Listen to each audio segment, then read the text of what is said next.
এই দেশের স্বৈরাচার আমরা হটিয়েছি 36 দিনে। আপনাদেরকে হঠাৎ আমাদের 36 মিনিট সময় লাগবে না।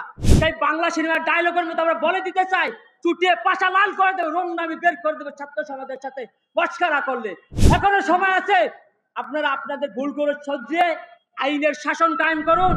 আলোকিত হব অধিকার আদায়ে সোচ্চার, মোরা প্রগতির পথে অগ্রগামী হব নির্ভীক বাধাহীন দুর্বার। সম্মানিত সহযোদ্ধা এবং বিভিন্ন নিউজ থেকে আগত সাংবাদিক সবাইকে বাংলাদেশ ছাত্র অধিকার পরিষদ যাত্রাবাড়ি থানার পক্ষ থেকে সংগ্রামী সালাম, আসসালামু আলাইকুম। আমরা সকলে অবগতি আছে যে গতকালকে দেখেছেন নিউ ইয়র্কের বিমানবন্দরে কিভাবে জুলাই যোদ্ধাদের উপর আক্রমণ চালিয়েছে এবং ডিম নিক্ষেপ করেছে এবং বিচ্ছিন্নভাবে গালিগালাজ করা হয়েছে। আমরা দেখেছি কিছুদিন আগে ডিম শুধু বাংলাদেশে আদালত চত্বরে, এখন ডিম আদালত চত্বরে নাই, দেশের গণ্ডি পেরে এখন আন্তর্জাতিক লেভেলে তার অনেক ভূমিকা রয়েছে।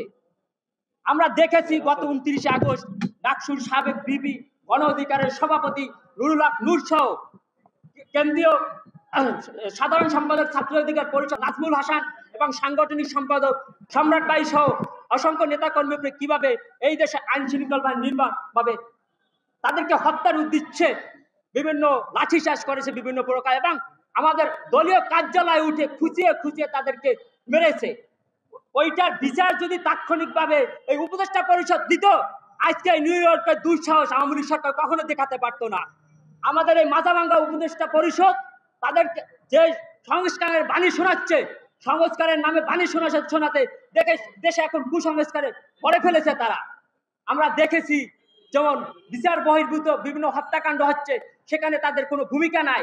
স্বরাষ্ট্র উপদেষ্টা জাহাঙ্গীর আলম দেখেছি বিভিন্ন জায়গায় তাদের একটা সাংবাদিকের বহন নিয়ে যায়, তাকে বলতে শুনেছি, বাবু তুমি খেয়েছো কিনা, তোমার টিপ বাঁকা হয়েছে, তোমার স্বামী দেশে না বিদেশে, তুমি কয় টাকা বেতন পাও, বাড়ি কয় টাকা পাঠিয়েছো, এটা শোনার জন্য তাকে উপদেষ্টা পরিষদে বসানো হয়নি।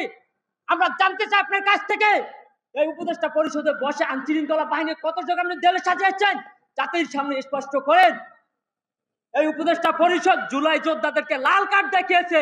আমরা বলতে চাই, যাদের রক্তের বিনিময়ে কামের বিনিময়ে আমরা উপদেষ্টা পরিষদে বসেছে, তাদের সাথে লাল কার্ড দেখিয়ে চোখ রাঙিয়ে কথা বলবেন না। এই দেশের স্বৈরাচার আমরা হটিয়েছি 36 দিনে, আপনাদেরকে হঠাৎ আমাদের 36 মিনিট সময় লাগবে না।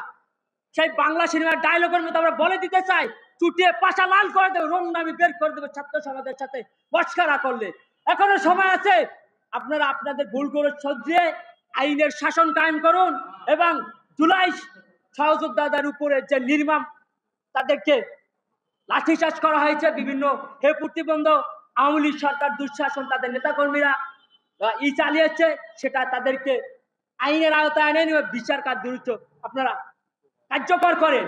বিচার বহির্ভূত এইরকম ঘটনা চলতে থাকলে দেশে কখনোই আপনারা দেশের সংস্কার না করে একটা নির্বাচনের রোডম্যাপ ঘোষণা করে দিয়েছেন, ফেব্রুয়ারিতে নির্বাচন। আপনারা কতটুকু আইন শৃঙ্খলা বাহিনী জেলে সাজাতে পেরেছেন সেটা এখন স্পষ্ট করতে পারেন নাই। আপনারা যদি আইন শৃঙ্খলা বাহিনী জেলে সাজাতে পারতেন, তাহলে একজন দলের সভাপতির উপরে এইভাবে তাদের দলীয় কার্যালয়ের নিচে নির্মমভাবে হত্যার উদ্দেশ্যে হামলা চালানোর পর আপনার কোনো কার্যকর ভূমিকা নেননি। আপনার তীব্র নিন্দা জানিয়েছেন, শুধু নিন্দা জানালেই হবে না, আপনার যদি তখন কার্যকর ভূমিকা নিতেন, আজকে জুলাই যোদ্ধাদের উপরে এইরকম ডিম নিক্ষেপ করার মতো দুঃসাহস তারা কখনো পাইতো না। সর্বশেষ একটা কথাই বলতে চাই, নিউ ইয়র্ক এবং গণ অধিকার পরিষদের নেতাকর্মীদের উপর হামলায় যারা জড়িত তাদেরকে অনতি বিলম্বে চিহ্নিত করে আইনের আওতায় আনতে হবে। ধন্যবাদ সবাইকে।